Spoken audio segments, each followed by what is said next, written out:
Our weekly review for grammar is possessive nouns and pronouns. Let's look at your student book, page 304. A possessive noun shows that a person or animal owns or has something. You add an apostrophe and an S to make a singular or plural noun possessive.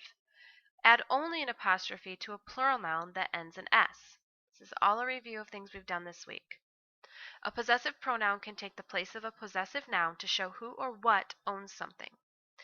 Okay, we can look at this chart for some examples. Here's singular possessive, boys, dogs. So it's the boy's bike, it's the dog's toy. Here we have plural possessive, okay? It's the children's, not just the child's, there's more than one. Children's games, or we have the girls. Notice this ends in S, so they just add an apostrophe at the end.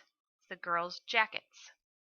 All right, so here are the singular: her, his, my, or mine, and the plural of possessive pronouns are our, ours, theirs, and theirs. So my bike or our books.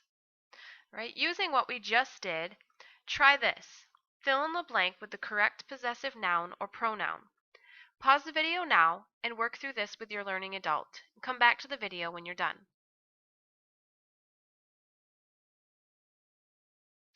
Good writers use possessive pronouns to avoid repeating possessive nouns and to make sentences smoother. Be sure to replace a singular or plural possessive noun with a singular or plural possessive pronoun. So here we have some awkward sentences and the ways to make them smoother. So let's look at the first example in this chart. The family's best outing was the family's trip to the zoo. All right, that's kind of awkward. They repeat themselves.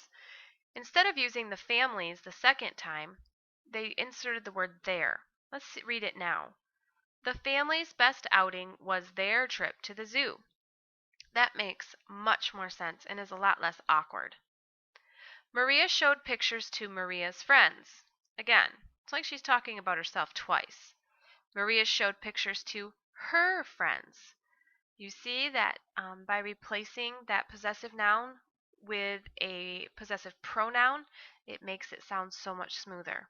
Let's look at the last example. The picture of the alligator is Maria's favorite, she said. Well, this is Maria talking about herself, so we need a plural pronoun. The picture of, sorry, not a plural, but a singular. The picture of my alligator is my favorite, she said.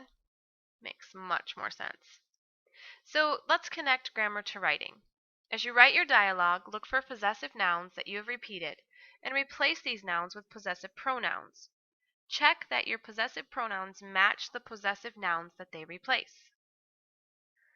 We're going to take the connecting grammar to writing piece a little bit further by turning in your reader's notebook to page 130. Again, it reminds us that we can make our sentences smoother by replacing repeated possessive nouns with possessive pronouns. We just need to make sure that the possessive pronoun matches the possessive noun that we replace. All right, we have some awkward sentences and some smoother sentences where they do replace the noun with a pronoun. And that's what you're going to do in these sentences 1 through 5. You're going to replace the underlined possessive noun with a possessive pronoun and then rewrite the sentence. Let's do the first one together. Lucy's favorite aunt is Lucy's Aunt Deborah. Here we have Lucy's twice. Which word could we put in there to make more sense? Could we put Lucy's favorite aunt is her Aunt Deborah? This is a singular, all right, singular possessive. So we could use the word her instead of Lucy's. So you would write, Lucy's favorite aunt is her Aunt Deborah, period. Do the rest of these on your own. Make sure to have your learning adult check your work.